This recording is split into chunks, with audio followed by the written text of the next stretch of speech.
Welcome back to Stuff and Ball.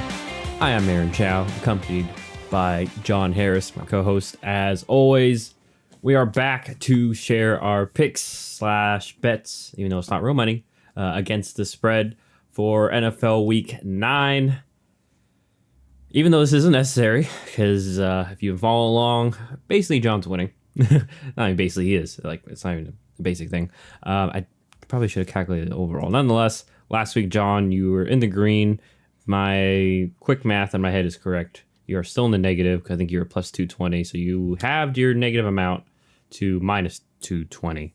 I'm not even going to calculate mine. All right, I'll calculate mine another point, but I'm still harshly in the negatives.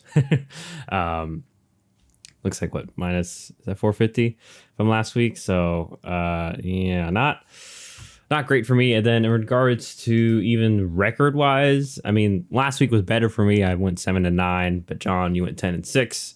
So you are still doing great and obviously leading in regards to overall. And because you went 10-6, you actually are back up to 500 at 61-61.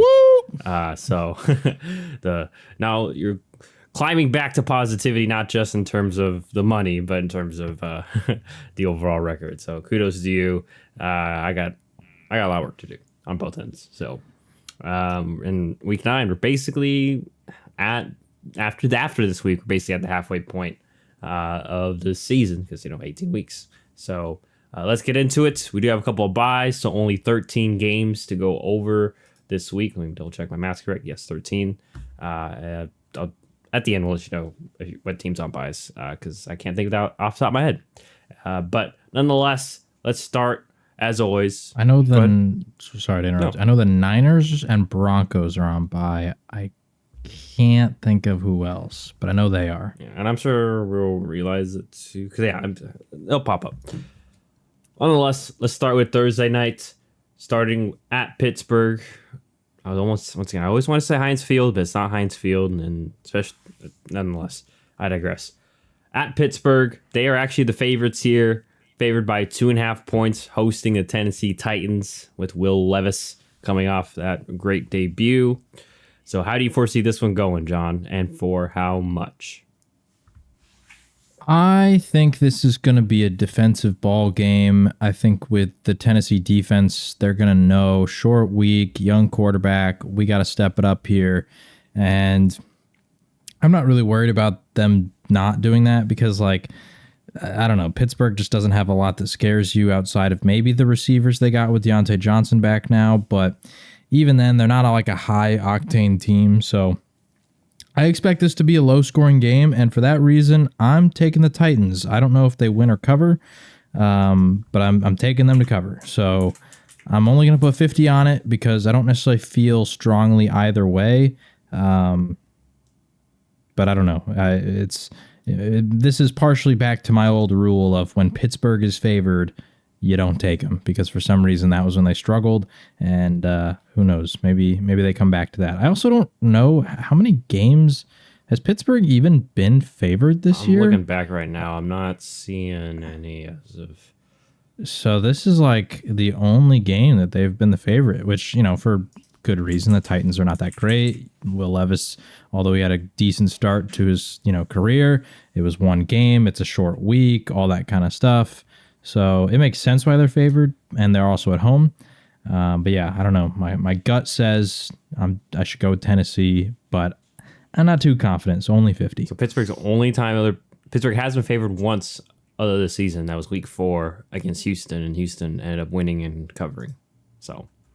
And that was still when a lot of people kind of believed Houston was still not that great. Yeah. So I understand that rule. I'm actually going with Pittsburgh.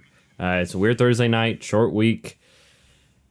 I know, once again, I mentioned Houston because I think I did, if I remember correctly, I'll go back to week 4, sorry. We both picked Houston. Odd.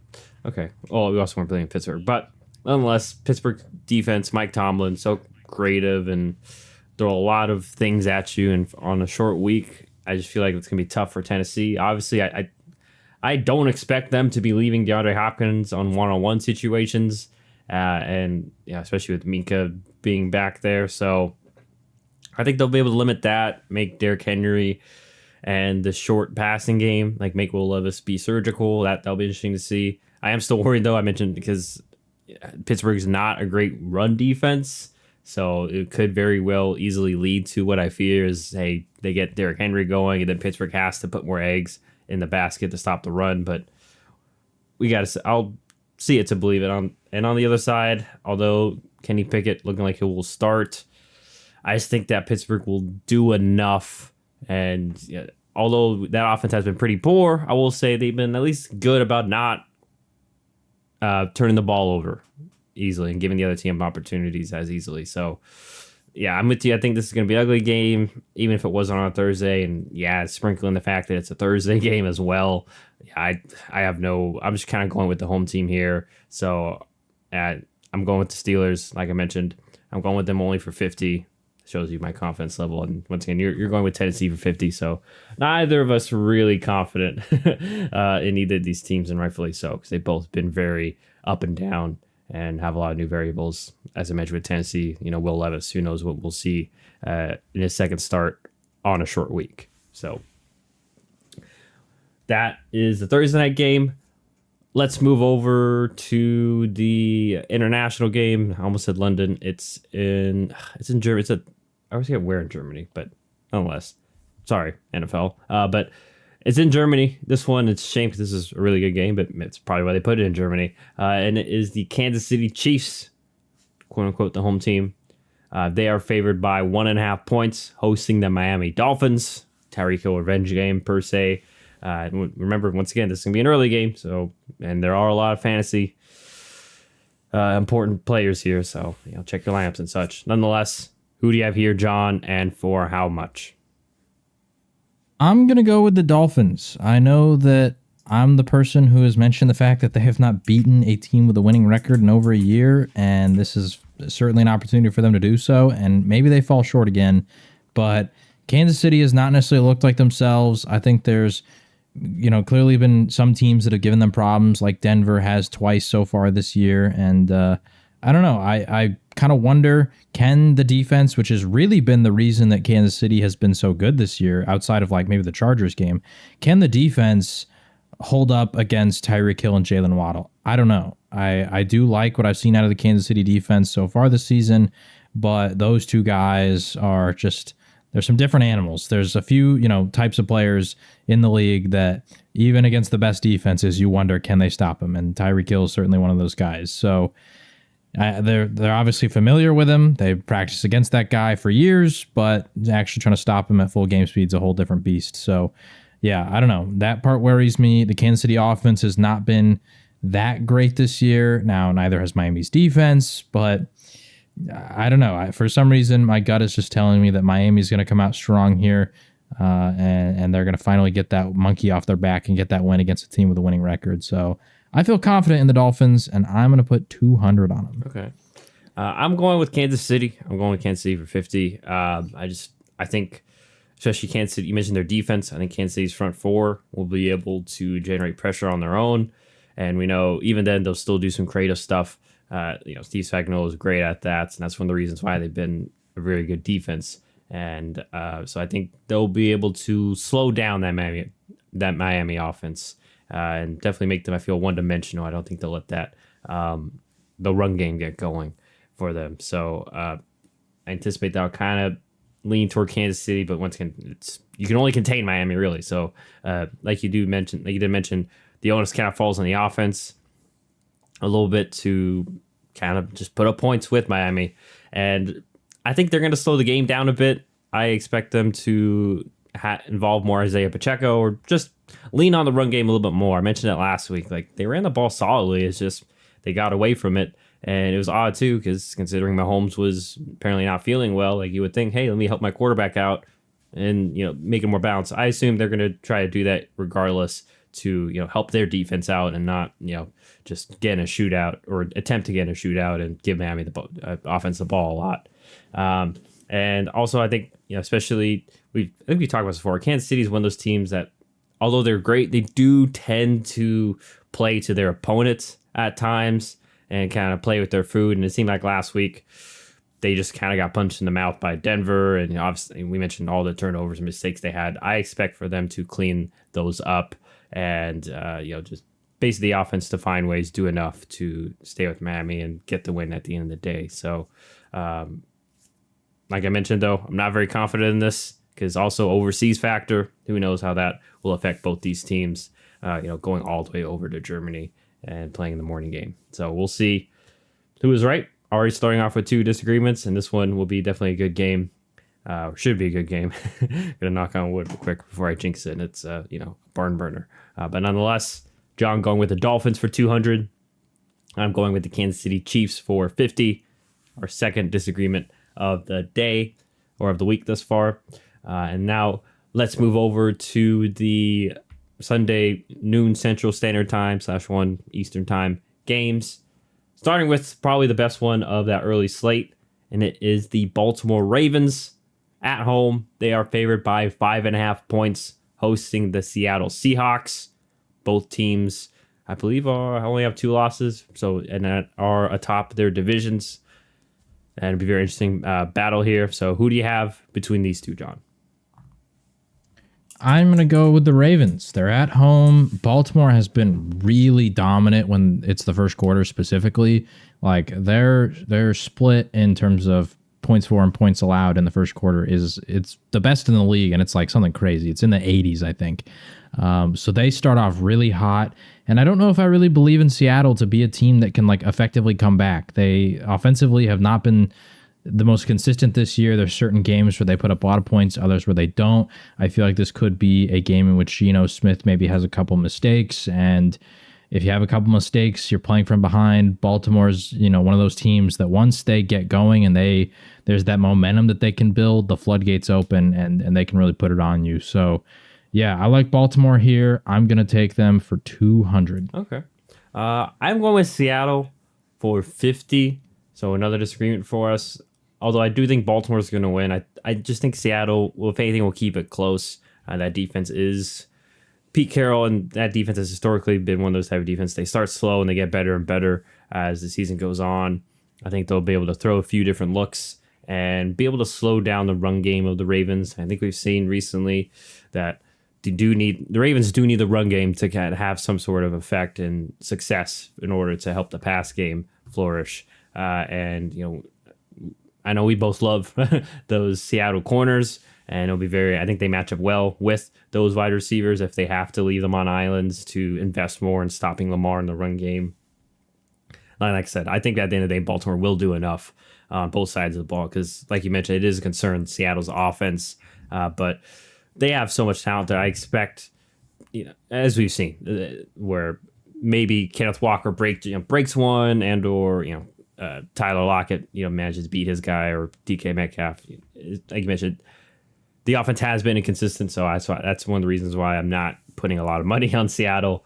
But nonetheless, I think they keep it close. So I'm kind of threading the needle there, and we'll see if it works out. But it's only 50 for me, so I'm not investing in much. Meanwhile, you are putting on, John, is putting 200 on the Ravens. So 3 disagreements. So we'll see if we can keep that streak going forward. But let's go to my game. My Green Bay Packers at Lambeau. Expected to be cold. I think I did see that they had to bring out the heaters already to make sure the field doesn't get too icy or whatever. So we'll see if that affects game day. Apparently Matthew Stafford did with that thumb injury day to day as we're recording on November the 1st, Wednesday. So who knows if that'll affect the status. Nonetheless, maybe that's why that it's affecting the spread. The Packers are, as I mentioned, favored by 3.5 points over the LA Rams. Who do you have here, John, and for how much? I want to hear your take first, because obviously it's your team, okay. And I don't know. I want to hear where you're at on this one. Yeah, man, I want to start with a very important caveat here, which is that once again we are here to be right, and I think that's what obviously why we're here. I'm going with the Rams. I'm going with the Rams for 300, and I know not only am I going against my team, I'm betting against my team here. I just. Like I've mentioned, I have no confidence in this Green Bay offense. What is the identity of the Green Bay offense? Can't run the ball very well. And yeah, offensive line's not great, and we know Jordan Love's been inconsistent, and receivers are still young. So, and we've seen this Rams defense. I know last week, the Cowboys happened to them, but once again, that's the Cowboys, one of the more talented teams. And as we mentioned, their defense helped step up and create some of those points. And nonetheless, Packers aren't that team, and I think the Rams defense will be able to have a lot of success against Green Bay and slowing them down against the offense. On the flip side, like I've mentioned before, I mean, against the Vikings had good success before Cousins got hurt moving the ball. Kevin O'Connell comes from the Sean McVay tree. So once again, Sean McVay here. And so similar styles. And like I mentioned last week, I mean, unless Joe Barry does a turnaround and actually finally, starts pressing Jair Alexander. But even then, now you have to, now that Rasul Douglas got shipped out, there's no Eric Stokes. He's on IR. Like, you have to guard both Puka Nacua and Cooper Kupp. And I just don't think we'll be able to contain them. Even if Joe Barry is more aggressive and does the things I want him to do. It's just not a good matchup. And regardless, like I said, I don't expect him to, so I wouldn't be shocked if we're going to see Jair Alexander and other corners giving these guys free releases, and especially if Stafford's out there, him just dicing us up and winning this game. So, yeah, it's unfortunate. And also Stafford has experience playing in Green Bay, from his Detroit days. So I'm sure, the weather, if it's kind of a factor, will not really affect him in his throwing. So, yeah, just it's one where I was very surprised that Green Bay was favored. I'm assuming maybe because they're at home, and once again, maybe the Stafford injury. Nonetheless, I just have more confidence in the Rams as in terms of my objective lens here, as opposed to my Packers. But what about you? What were your thoughts? Well, this game's interesting for me because I don't even know if Matthew Stafford is actually going to play yet. Like, he hurt his finger. Yeah, there's rumors. They said he's day to day, and like Yeah. McVay did say it could go up until kickoff. Like, it's going to be a very up to the line decision. The only reason I feel not super confident is because they asked McVay if Stafford would go on IR, and he said that's not an option. But I don't know, just like the whole vibe around the question makes me think that like maybe he's gonna miss some time, and it's just not quite 4 weeks, like maybe 2 weeks or something. I don't know. So I'm going with the Rams because I agree with a lot of you said, but if Brett Ripien goes in there, I don't know, man. It's tough. So I'm only gonna put 100 on it because I don't necessarily feel super confident either way on these teams. I do agree that I don't think the Rams are as bad as people are trying to make them out to be after what happened last week. Because Dallas is just one of those teams that, like, in certain matchups, they're going to steamroll a lot of teams. And we've seen that. Like, in certain matchups where it's maybe not, it's like a somewhat mediocre team where Dallas kind of wins at a lot of the key position battles, Dallas is just going to go crazy. So I don't think that's going to happen in this one because, yeah, they're much more evenly matched teams. So, yeah, I'm taking the Rams as well, but I'm going to put 100. Yeah, and before I move over, even if it is Brett Ripien, like, you'll take 3.5 points just once again regarding the fact that the Packer offense has not been, I just don't expect them to blow them out of the water regardless. So, one where we were glad to have the points, and obviously you have to monitor the Stafford situation leading up to this week, especially if you're like me and you have them in a league or two. So we're both going Rams. John going with them with the standard 100. I am unfortunately betting against my team for 300. So we'll see. It'd be very ironic if my Packers do pull through and I bet against them. It's quite karmic, I guess, if that's the right phrase. But let's move over, staying in the NFC, to New Orleans, where the Saints are at home. They are favored by 7.5 points, hosting the Chicago Bears. It'll be another week of Tyson. Is his name Tyson Bagent? I know Bagent's last name. I always forget the first name. Sorry, Tyson. But nonetheless, who do you have here, John, and for how much?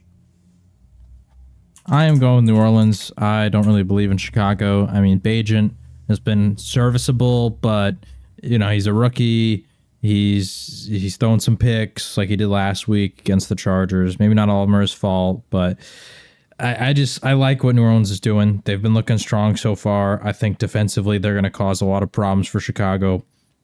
And I don't know how Chicago is going to stop Alvin Kamara, which is really kind of been the key to the Saints offense and what's keeping them moving. So yeah, I'm taking New Orleans. I'm only going to put 50 because the 7.5 scares me. If it was 6.5, I'd probably feel a lot more confident, but a little backdoor cover could potentially happen. And so I'm only going to take 50 because the Saints also, I don't know if I'm fully on board to say their offense is like moving and grooving because I don't know, like last week they looked great, but certain weeks they sort of struggle to move the ball and really capitalize. So.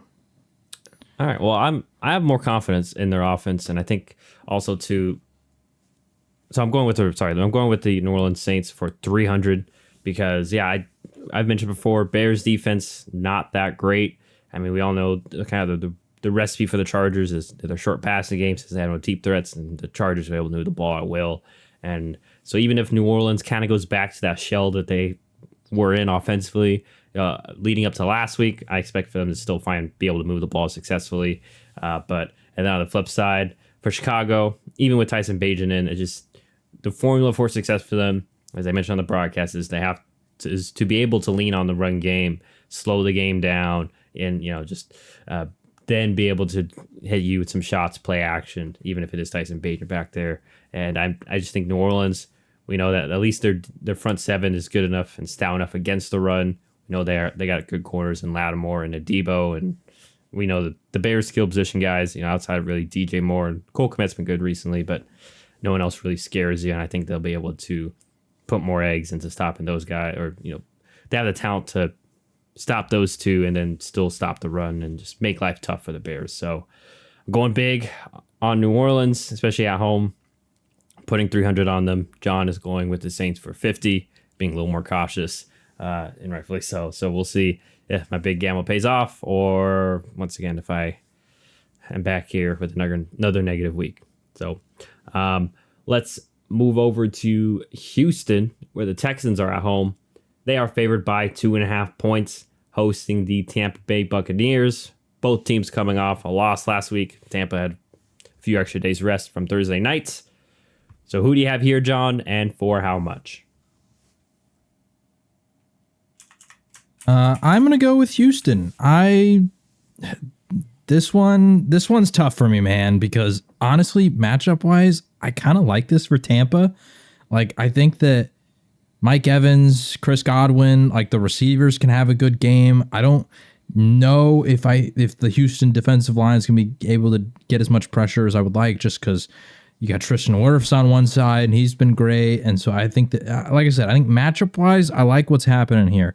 That said, I believe in CJ Stroud. So I believe in CJ Stroud, and I think that DeMeco Ryans can keep this one close, and I'm betting on the Houston Texans taking that field goal and winning the game. And so I'm putting 100 on Houston, just the standard 100.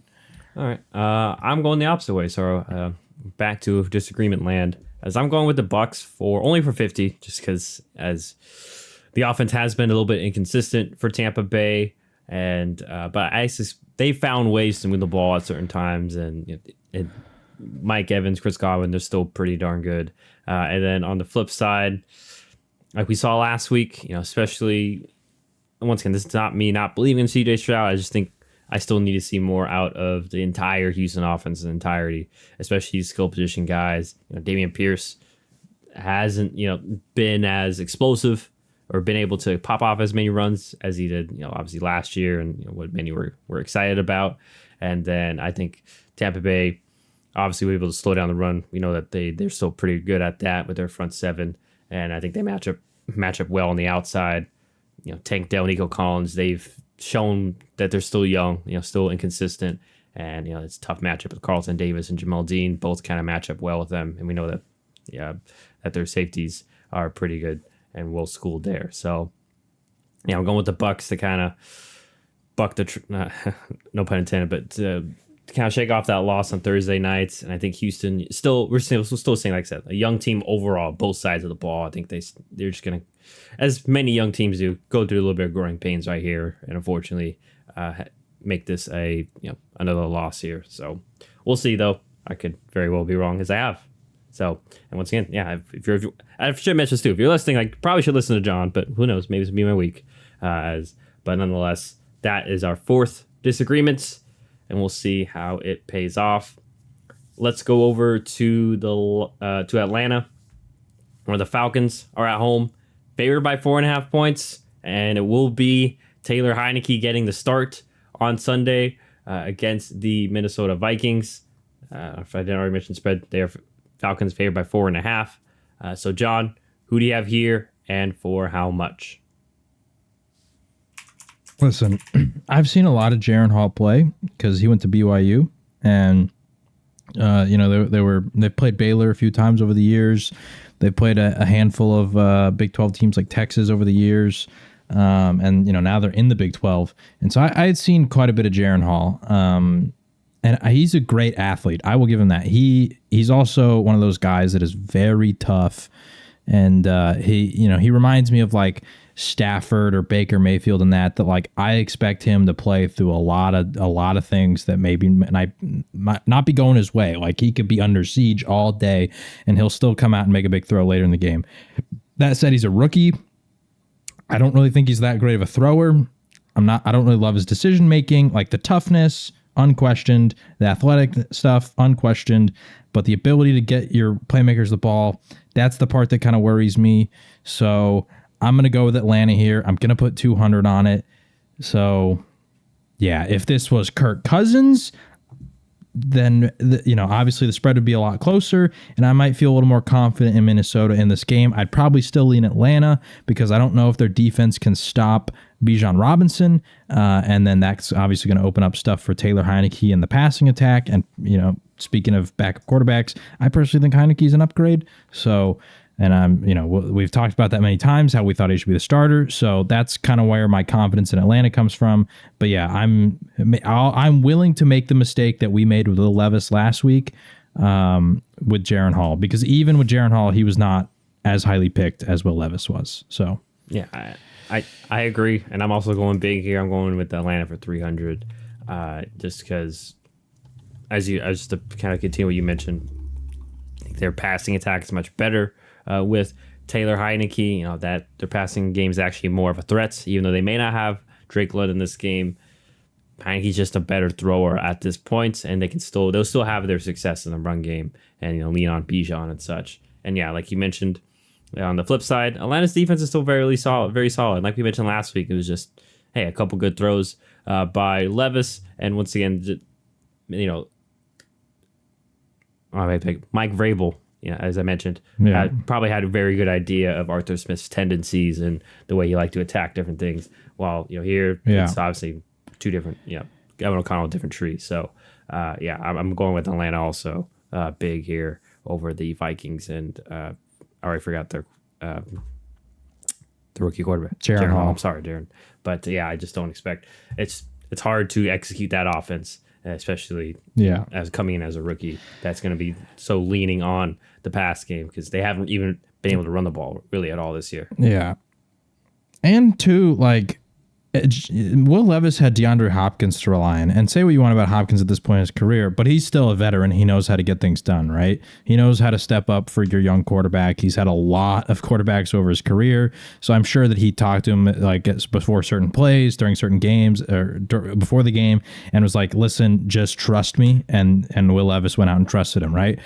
Justin Jefferson's not there. So, maybe Hawkinson can be that guy, but Hawkinson's not as dynamic as a Justin Jefferson would be. And so I don't know if Jaron Hall is necessarily going to have that guy that he can just be like, yep, just throw it up to that guy and he'll make a play, And that's no shot at Jordan Addison or Hawkinson. They're obviously ballers, but they're not Justin Jefferson. Yeah. So, that's an important thing. Like maybe if Justin Jefferson, maybe you feel a little bit better in terms of he can make a few plays off schedule if they just get the ball in his hands. But that's just fortunately for the Vikings, like we mentioned last week, just these injuries kind of came at a poor time for them. So we both expect the Falcons to take care of business, and we're both bent on them big. Once again last week, I just want to reiterate, I'm knocking on wood for us. We both picked Atlanta, and I also bet big on Atlanta, and it didn't work out. But like you mentioned, we don't expect a Will Levis situation to happen. We have the same logic here, but I think we can both agree that Will Levis is a better prospect than Jaron Hall. Absolutely. So. Let's move on to New England, the last game of the early slate, where the Patriots are at home. They are favored by 3.5 points, hosting the Washington Commanders. Commanders fresh off that little mini fire sale they had, trading away both their starting defensive ends. So it'll be interesting to see how they respond. Nonetheless, John, who do you have here and for how much? I am going with Washington. I like what I've seen out of Washington. I like what I've seen out of the offense. I know that they just traded all of their defensive ends and that might make it so that, like, I talked about it in our last episode, that might change the vibe in the locker room, and we know that Jonathan Allen's probably the one that's going to be very upset about that. But I think maybe they could channel that anger and coming out and getting a win, because New England has not been impressive either. Like, there's been a lot of problems there. They were potentially going to be a seller, but they ended up keeping guys like Kyle Duggar and all that, and they said that other players didn't have any calls made about them. So they didn't have necessarily someone that I think was as attractive and could be worth big money on the free agent market as like a Chase Young or Montez Sweat, which made it a little easier for Washington to part ways compared to New England. So regardless, I don't know. Like I said, if I really have to bet on any of the units here, it's crazy that I'm saying this, but I'm betting on the Washington offense. Like they've just shown me the ability to go out there and hang in there with the best of them. And even if that means that they lose the game, 3.5, I think they could keep it close and lose by a field goal. The only thing here that scares me is Bill Belichick versus a young quarterback. But at the same time, I mean, what can you really do to Sam Howell that hasn't already been done? The guy's on pace to be the most sacked quarterback in NFL history, and yet he's still standing in there against teams like the Philadelphia Eagles in that defensive line and doing his thing. So, yeah, I mean, credit to Sam Howell, because quite frankly, I did not think that we would be in a situation where I'm giving him this praise. And I'm not going to sit here and act like, he's an elite quarterback or even nearing that conversation by any means. But through half of a season so far, if this is the foundation that he can build upon for years to come, I'm liking what I'm seeing, and I'm willing to bet on him, at least for now. All right. Well, I'm going the opposite way. I'm going with the Patriots for only 25 because I have all the things you mentioned are very concerning. I just think, though, what we've known, this Washington defense has not been very good, and I think New England's offense will be able to move the ball a bit, although it is concerning loss of Kendrick Bourne, but I feel like they'll be able to definitely lean on the run game a little bit more now, especially on the edges. Very interesting to see how the Washington edge guys play now that they've lost two marquee starters. I don't even know their backups, so I think I did see a graphic, and none of them I even remembered from from how long we've been kind of looking and analyzing this. So so just for the listeners, the backups, I don't even know who these people are. Yeah. Casey Toohill and James Smith Williams. That is James Smith Williams is that's like a 2K generic player name. Like, you know what I'm talking about? Oh, yeah. Like the historic teams where they give you like the 6 bench guys that are all just the same because they don't have the rights to the actual bench players. Yeah. That's what James Smith Williams is. Yeah. So I don't have much confidence in Washington's defense. And I think New England will do enough on the flip side. I think they'll definitely be able to get some pressure and sacks on Howell. And Howell has been adverse to make mistakes. And it is scary because Mac Jones has entered the conversation or that area where you don't really trust him in regards to the fact that he's going to make a bad decision once or twice a game that may really honestly cost you the game or kill a drive and such. So that does scare me. I would assume, especially at home, and pressure's on, especially now that Bill probably saw his old protege Josh McDaniels get canned. So hey, listen, Bill might be already making a call. That's all I'm saying. If there's any place that Josh should go back, I'm very to. interested to see because they did bring in Bill O'Brien, so I don't know. Yeah, it would be interesting to see. In regards to that, I feel like Bill's going to wait till the end of the year, or even Josh might wait till the end of the year just so Josh gets all the. Because I think once you get hired again, then the Raiders don't have to pay you, and or the team that fired you doesn't have. I don't know. So maybe not though. It depends, I guess, on your contract. And it's also it's not a great situation that he would be stepping into, because then if he's not the guy who fixes Mac Jones, then he might get some of the blame for it. So you might as well at least wait till the offseason where you have time to prepare to try and tackle whatever, who the quarterback situation is and all that kind of stuff. So yeah, but I'm telling you, based on the way the offense is playing this year, if if O'Brien is out and McDaniels is back in next season, I'm betting like there's an 80% chance that happens. Yeah, I wouldn't be shocked. So very interesting though. See what they do going towards that. But nonetheless, in regards to this game, I just think New England, well versed, better coached team. Like I said, I've already had issues with Washington, their defense, and the fact that Jack Del Rio's there, and this still hasn't really been good or creative. And same with Ron Rivera. It should be better. So and now it's gone worse. So that's why I'm going New England. I'm only going 25, like I mentioned, for all the reasons, because who knows, Mac Jones may literally throw this game. So hopefully not, though, for my sake. But John going 100 on Washington, 25 for me for New England. Let's move on to the afternoon games, starting with the Indianapolis Colts. They are favored by 2.5 points going to Carolina. Carolina fresh off that their first win of the year, and a little bit of a revenge game here for Frank Reich, former head coach of the Colts, now at Carolina. So who do you have here, John, and for how much? Just a side note, I figured out too, it's Lions, Jaguars as the other two bye week teams. So Broncos, Niners, Lions, Jaguars. I'm taking the Colts. I like what I've seen out of Minshew in this offense. Michael Pittman has been very heavily involved, which it's kind of funny because the season Pittman is having right now, I don't feel like it's being talked about enough, because everyone expected this last year and he didn't really deliver. Like, I know there was a lot of people hyping him up in fantasy and all this. He's going to be the alpha receiver, wide receiver one, all that stuff. And that's the season he's having right now. Like, there are some weeks where obviously he doesn't have the biggest of games. But, I mean, if you just look at the game log, he's had 5 games of his 8 where he's gotten at least 11 targets. The other 3 games was 5 targets, 7 targets, 5 targets. And, in one of those games, he still scored a touchdown, had 83 yards, which was that game against, Cleveland. So he's been getting a ton of targets. In all those games where he's got a lot of targets, he's getting at least 8 catches. He's getting big yardage totals, 3 touchdowns on the year. Like, Michael Pittman's been huge. I don't know how Carolina stops him because they've been using him in a lot of different ways.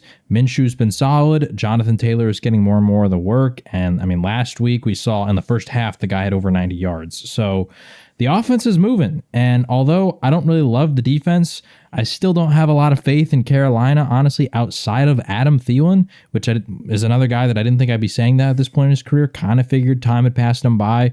He's having a really good season, which just goes to show the value, by the way, of getting your young quarterback a veteran option. Just saying that, throwing that out there, because some teams don't do that. Even if they're viewed as washed or whatever, they're reliable, and Adam Thielen is certainly that. But outside of that, I don't really know how they're going to be able to move the ball, despite the fact that Indianapolis's defense isn't very good. So I don't have a ton of faith in the ceiling of the Carolina offense, to where we've seen with the Colts offense, they can put up major numbers against some really strong defenses like they did against Cleveland. So yeah, I'm going to go with Indianapolis here. I'm going to put the standard 100. I am actually going the opposite way. I'm going with the Carolina Panthers. I think I'm playing a little bit of the factor of Frank Reich, maybe wanting to stick it to his previous team, and maybe also the team, obviously probably wanting to win for Frank Reich, and a little bit of momentum coming off their first win. So I think a little bit of pressure's off them in regards to, like I mentioned last week, where, okay, we got our one win. We're avoiding the winless season. Now we can, I think they'll play a little more freely. I think, Carolina will be able to move the ball to a degree against the Colts defense. Like we mentioned, that defense has just not been very good, especially in the secondary. And I think Carolina's defense will step up and slow down the Indianapolis offense. Although, like you mentioned, it is scary though, because they have kind of found a really good balance. And Shane Steichen's been showing why he was so good for the Eagles, and kind of brought that over here too, because even though they've lost Anthony Richardson, train's still been moving. They've still been putting up points. So that is still scary. But nonetheless, like I said, that's why I'm only going Carolina for 25, because it's like kind of like a gut feeling here. And, if I'm wrong, I'm only lost 25. So we'll see if that's right or wrong. And I will say too, I am worried a little bit about the factor of the team rallying around their coach to get the win, because if we learned anything from the Nathaniel Hackett saga, it was that you saw that clip of the Jets, right, after they beat the Broncos. Yeah. and they were very hyped about, doing that for Hackett. So it's a thing. It is a real thing. Like, I do think it's a motivating factor for Carolina. Yeah, so we'll see if they can do so. All right, so let's go to a game I almost forgot about. We just had to do a little bit of math here, and it is a noon game, so that's on me. It is the Cleveland Browns. Sorry, Browns fans. Didn't mean to forget about you all. And same with the other team here. At Cleveland, so the Elf will be present. They are favored by 7.5 points, hosting the Arizona Cardinals, as we just were talking about off camera. So the Cardinals look like it's going to probably be Clayton Tune, but could be Kyler Murray. Once again, recording this on Wednesday, November 1st. So, if it is Kyler, well, darn. But nonetheless, who do you have here, John, and for how much? All right. Well, I mean, I will say, you forgot about it. It could be a very forgettable game, considering it could be Clayton Tune versus PJ Walker. So, because I think Deshaun Watson practiced for the first time today, but I don't expect him to play. They're still talking about it. It's an option that he might not. So, I'm not expecting him to play. And if he doesn't, I don't think Kyler's going to play either. But I think there's a more likely chance that it's Kyler, because honestly, the only reason I think they're holding Kyler back is maybe he's just, I don't know, they want to give him another week where he's got a full week of practice or something, because he practiced all of last week. They just didn't activate him. So yeah, I don't know, but ultimately I'm taking the Cardinals because my gut kind of tells me that I think Kyler will end up playing, and maybe this is a little bit of gamesmanship where you're just saying it's going to be Tune, and then last second you activate Kyler and, trying to get any edge you can. Because like I said, I don't really see any reason why Kyler would not play unless he's maybe just mentally not ready. Because very clearly, based on the fact that he practiced a whole week and now he's going to practice again this entire week, he's there. So I'm taking Arizona. I'm putting 100 on it. Even if Tune starts, I'll stick with the pick. Because Cleveland with PJ Walker has not been scoring a ton of points outside of that Indianapolis game. Arizona has been competitive. That was with Josh Dobbs, but I don't know. Ultimately, yeah, I'm kind of rolling with my gut here. I'm willing to take the risk too. I'm not going to do one of those caveats that I've done in the past sometimes where if Kyler doesn't, because this one, it's already very much up in the air. And like you said, the reports seem to be they're leaning like it's going to be Clayton Tune. But yeah, I'm willing to take the risk. I'm going to put 100 on Arizona. All right. Well, I'm going the opposite way. I'm going with Cleveland for 150. I just think overall we talked about Arizona being one of the worst teams, and even if Kyler does come back, the rest of the roster is still just not to the talent level that Cleveland's whole roster is. Even though it is PJ Walker back there, and like we mentioned, PJ Walker serviceable. I mean, the Browns were in position to win that game. It's just Seattle made a couple more plays at the end of that game, and I just don't think Arizona's in the same spot that Seattle is. And then Cleveland also, getting back a fully healthy Jerome Ford will help, to bolster that run game, get that going again. And so I think I'm going with the Browns. I just think they handle their business and bounce back coming off Seattle. And who knows? Maybe the reason why they're letting Kyler take his time is the new COD's coming out. So maybe they're like, hey Kyler, you can go play some. Although I didn't even think of that, dude. When does it? Is it coming out this week? It comes out next week. So maybe Kyler's like, guys, I need give me one more week. I just want to play for a bit, and then I'll hop back on after I get some early access in. The memes are gonna go crazy. They are gonna go crazy, especially if he has a bad first game.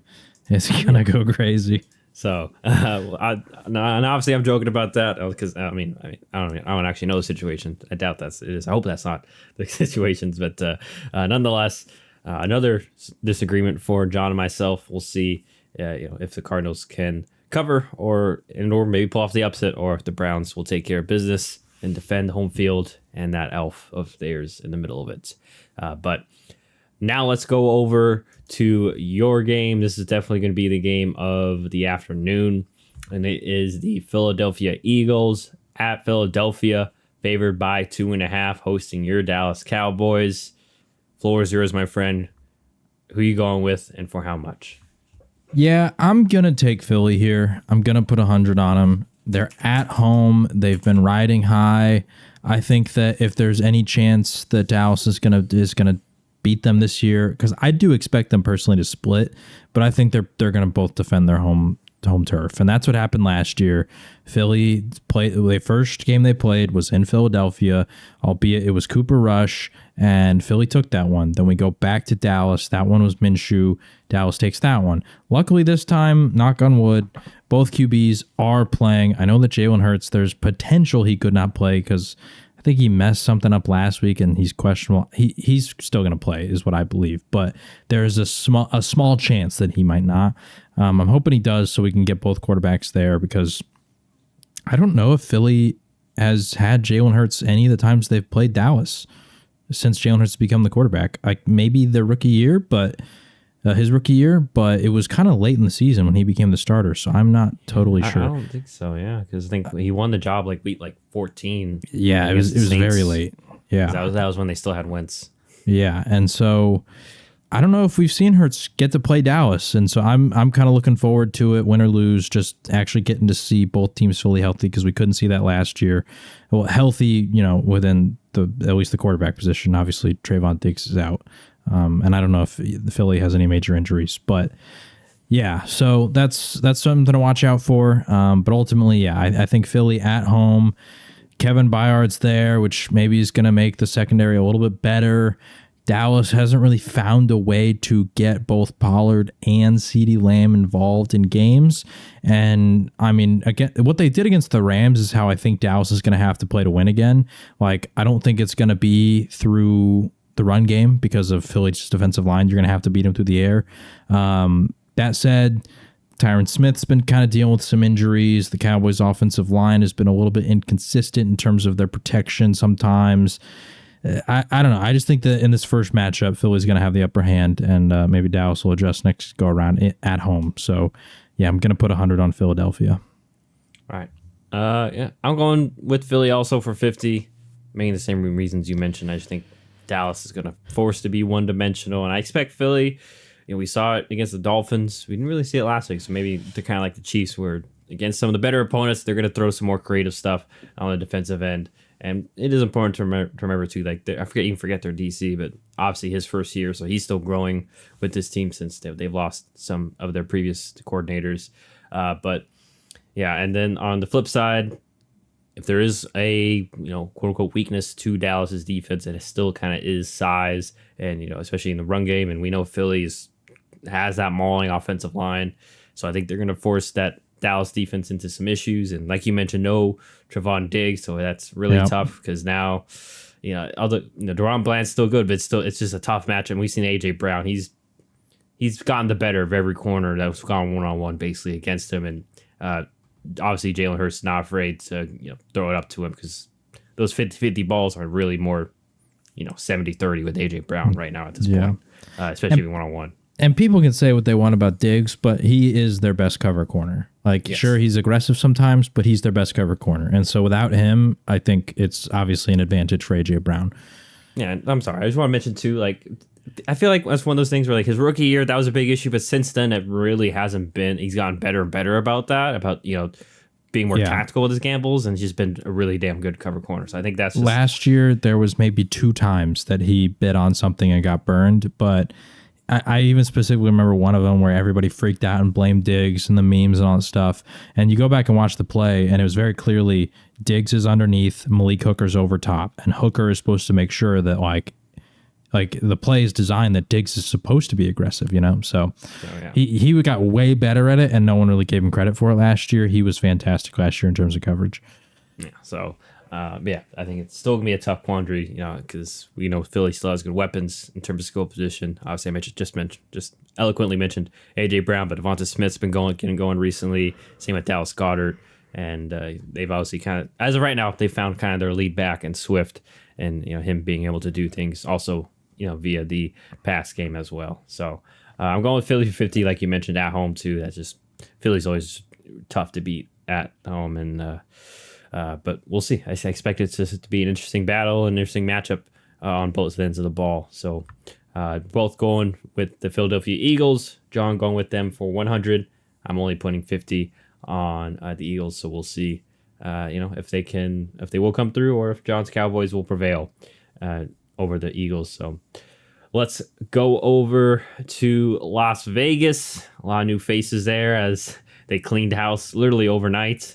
Was it last night? We're recording this on Wednesday, November 1st. So literally Halloween. So not a Halloween for Josh McDaniels and all the others involved that were let go to remember. And I already forgot their new head coach, their interim head coach's name. But I do know everyone's mentioned that he was a longtime Giant player for the Giants. So who knows if that factors in. But nonetheless, Raiders oddly favored by 1.5 over the Giants. And Giants very likely could be getting Daniel Jones back this week. So who do you have here, John? And for how much? I'm going with the Giants. I mean, it's interesting because we have seen in the past, there was, I don't know the exact record, but there was a lot of interim coaches that like immediately they came in, boom, they won the game. Like, I don't know if you remember, like the Panthers with Steve Wilkes, Rich Bisaccia with the Raiders, the last time that they had a mid-season firing. Like, there was a handful of these interim head coaches that they came in, and they actually did well on the season. I don't expect that to be the same here. Devontae Adams is very upset. I'm sure he's more upset that he didn't get traded. The management clearly did not agree with him in that regard. And yet, despite that, they fire the coach, GM, and now Jimmy G's been benched for Aiden O'Connell. It's just, there's a lot of stuff that I'm not dealing with. I don't like the Giants. I don't think they're a good football team. That said, at least we know who the coach is. Whether it's Daniel Jones, because I think he should be good to go, or Tyrod Taylor, or Tommy DeVito, at the very least, I know that Saquon Barkley's been solid this year. I don't think Darren Waller's going to play either. I think he said he's going to potentially miss a couple weeks. But I believe in the coaching staff they got over there to at least make some things happen. Throw the Raiders. There's just too many unknowns. I'm not touching it. I'm going 100 on the Giants. Yeah, I am on the same path as you, and I have a little more confidence in the Giants' defense too. I think they've been kind of underrated. They've been very good for them, and obviously going up against Aiden O'Connell, we kind of saw against the Chargers. He had some good moments, but pocket presence, things like that. His inexperience definitely showed in that one, and especially here. I don't even know who's calling offensive plays for them, but as much grief and obviously rightly so. Criticism that Josh McDaniels got, especially with how their offense definitely didn't live up to expectations. But I just don't think you're gonna be getting the same offensive mind, that he was, and so it's just gonna be a step down for the Raiders. And like you mentioned, just a lot of unknowns for Las Vegas that I'm not comfortable putting money down on. And I just don't think this interim, and hopefully it all works well out for Antonio Pierce. That's the Raiders interim head coach. But I just, like you mentioned, I just don't foresee them turning that light on that some of these other teams, at least with the Colts. Like, we knew the Colts were talented and last year, and kind of same with the Panthers. Like, the Panthers had talent, it wasn't being really put together. So here, like the Raiders, there's still a lot of different aspects that I'm not sure will be resolved just with a changing of the head coach right now. So we're both going with New York Giants. John going with the Giants for 100. I'm going 150 on the New York Giants to cover and cover that spread and probably beat the Las Vegas Raiders. But let's go on to the Sunday night game. This is definitely a great one. Rematch of last year's, I think it was the divisional round playoffs, and it is the Cincinnati Bengals at home, favored by 1.5, hosting the Buffalo Bills. Bills are the underdog. So, John, who do you have here and for how much? Well, listen, Buffalo may be coming off a win, and I don't know if it's. I know they beat the Giants too, so I don't know what their streak is at right now. So, they're coming off wins, but the wins have not been pretty. Meanwhile, Cincinnati is coming off a 3-win streak. They've been looking very good. As I mentioned in our evaluation of their game against the Niners, Joe Burrow was mobile, and that was big because the thing that everybody was talking about bothering him was something that, I can't remember exactly what it was. It was like his calf or his knee calf. Or something. Yeah, and that obviously affects your ability to move around the pocket. And Buffalo is a team that's going to want to make a move because Matt Milano's not there, Tre'Davious White's not there. Like, the best way that you can potentially stop this Bengals offense is going to be by shutting down the passing attack. And I just don't really believe in Buffalo's defense to be able to do that. Joe Burrow's been great. Jamar Chase has been balling out. T. Higgins has had some good moments this year. And ultimately, I just think that the Cincinnati passing attack at home, coming off a big win against San Francisco, on a streak, I think this is going to potentially turn into a shootout. And, the offense for Buffalo has also been inconsistent. Like, other people besides Stephon Diggs are stepping up in spurts. Like, Gabe Davis has a couple good games. Khalil Shakir has some good games. We saw Kincaid. Now that he's gotten more of the role, maybe he can be your more consistent number 2 option behind Diggs. I don't know. So I do think that they'll be able to move the ball, but that Bengals defense is still somewhat underrated. Like, they're solid. They got some really good pieces on that defense, and we've seen in the past too that Cincinnati has been able to overcome the Bills, like you said, in the playoffs last year. So I'm going Cincinnati. I'm going 200. I feel confident in them. I feel like Buffalo needs to have one of those losses where you kind of have to look yourself in the mirror and be like, all right, we need to fix something. Because when you're winning and things aren't necessarily going perfect, at least you can hang your hat on the win, but you can only tread water for so long. And I do think Buffalo's going to be fine. They're a playoff team. I'm not worried about that in any regard, but it's just they've kind of looked off this season so far, and I think this might be the game where that finally gets exposed, and then they have to kind of come back and bounce back from it. Yeah, I'm in agreement. Not as confident. I'm only going Cincy for 50. Like you mentioned, I just think we're seeing Burrow, the offense, finally get back to clicking on full cylinders. And like you alluded to, this defense, Bills defense, I mean, even last year with even more talent and experienced pieces, they got shredded. And now, like we mentioned this year, they're kind of working with patchwork guys, like even Von Miller, he's still getting back into form, still on a pitch count. And like you mentioned, Joe Burrow fully healthy. Last year, the pass rush wasn't an issue. He was able to do his thing, buy time in different ways and make plays, even if the protection broke down. And yeah, it's hard. I think it's going to be a lot harder for Buffalo in general. I feel like to score and keep up with the Bengals, especially on their offensive side of the ball. Because yeah, like we mentioned, they're going to definitely be one dimensional. And I feel like, regardless, Cincinnati's still good at stopping the run, even if they try to commit to that. And yeah, I think they'll obviously try to take away Diggs, kind of like they did last year. We remember, Diggs being very frustrated with Allen and such, and then make these other guys beat them. And it's so, yeah, I'm leaning with Cincinnati in that regard.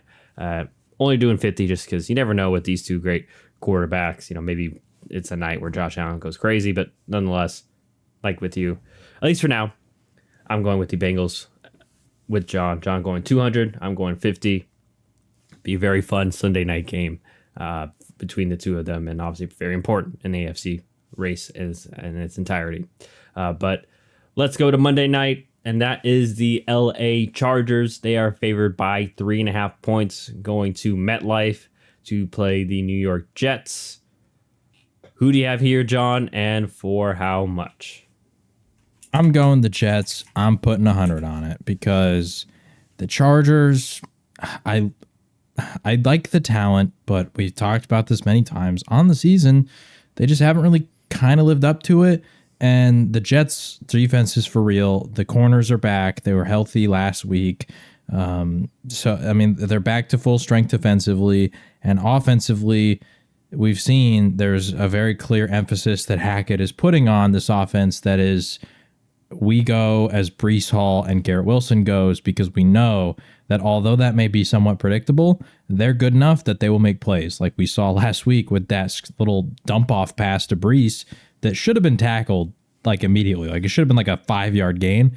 It goes for like 60 or something. I can't remember exactly how long it was, but he starts weaving in and out of tackles, and there's some good blocking downfield, and boom, all of a sudden it's a touchdown.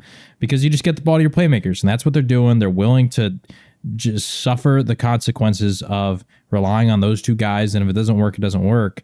And so I think they're going to play conservative. I don't necessarily believe in the Chargers defense to stop them from doing that, to stop those guys from making plays. We've seen the Chargers defense can give up some big plays. I'm thinking back to like when they played the Cowboys, that Tony Pollard play where he caught it, all of a sudden he spins out of a tackle, boom, he's gone. Like that's something that Breece Hall is very good at. If you mess up like that, he's going to take something to the house. So do the Jets win? I don't know. Maybe they only lose by 3 here, but I certainly believe in their defense and their conservative offense to keep it close.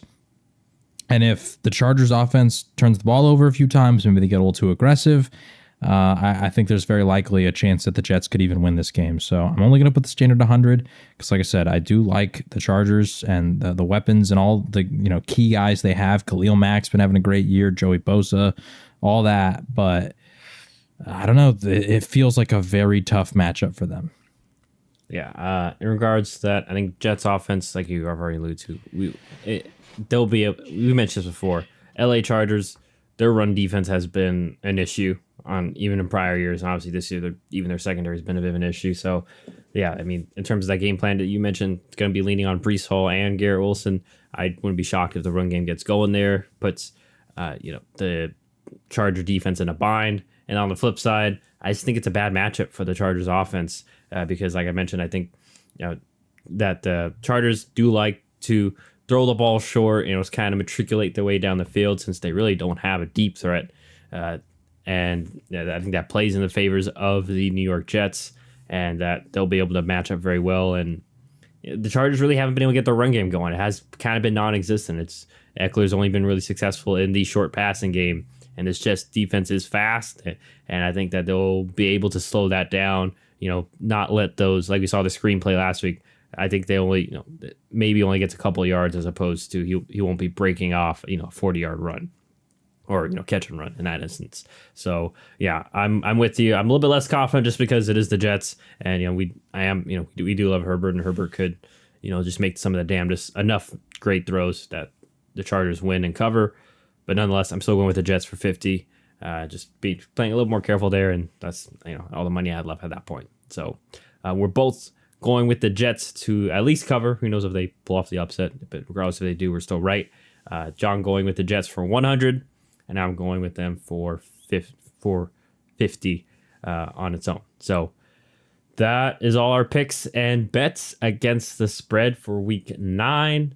Anything else you want to mention before we call it there? That's going to be it from me. If you are a real bettor, don't bet on that Giants-Raiders game because that might be the grossest game of the year. That and this Browns-Cardinals game might be too. PJ Walker versus Clayton Tune. This is a kind of a gross week. Trying to see what were this. Just before we found. Okay. Also, only 50 degrees. I was wondering if it would be like a bad weather game too. That would only add to its grossness. Cincinnati Buffalo is Sunday night, right? Sunday night, yeah. Okay. I forgot, the Cleveland, Arizona, yeah, because usually the order, it's the second to last. Sorry. Anyway. Yeah, on our spreadsheet, I usually do a good job of that, but this week I literally missed the... I just missed the Browns. No, you're good. I was literally about to complain. I was like, there's no way you have a week with Cincinnati, Buffalo, Dallas, Philadelphia, and neither of them are Sunday night. That makes sense. Apparently, there's like a Raiders-Jets game that they missed the deadline to flex out on a Sunday night. I think it's either next week or the week after. So that'll be... So just FYI, we'll be subject to... this Sunday night may be the best one for quite a while because we may be subject to some more poor ones, unfortunately. While we're on it, I kind of want to look this up and just see what other games are going to be that week. It's the November 12th. It is next week. So what is that, week 10? Yeah, it is. Yeah, Jets, Raiders. Week 10, who plays? Is there any actual good games? In the afternoon slots they could flex out? Not really. There's Falcons, Cardinals, Lions, Chargers. I guess maybe Lions, Chargers, but and then Giants, Cowboys, Commanders, Seahawks. Can you only do afternoon games? You can't do morning games? I think that's the rule. It has to be an afternoon game to be flexed into Sunday night. Yeah, I mean, Lions-Chargers feels like the one that maybe, but Chargers have a lot of primetime games already, so I guess that's why. But if you could do morning games, Browns-Ravens, Niners-Jaguars, those are 2 great games that could be flexed in there, but it makes sense, I guess. Yeah, so, and then, Monday night Broncos-Bills next week. But nonetheless, we'll be back, obviously, to react to Week 9 next week and make our Week 10 picks next week as well. So as per usual, that'll do it for us. Feel free to rate and review wherever you're watching / listening. And be sure to subscribe, of course. But yeah, that'll do it for John and myself. Hope you all enjoy your weekend. It's getting colder, so hopefully everyone's bundling up, and hopefully you all enjoyed if you celebrate it, your Halloween. I just stayed home. Nonetheless, that'll do it for us.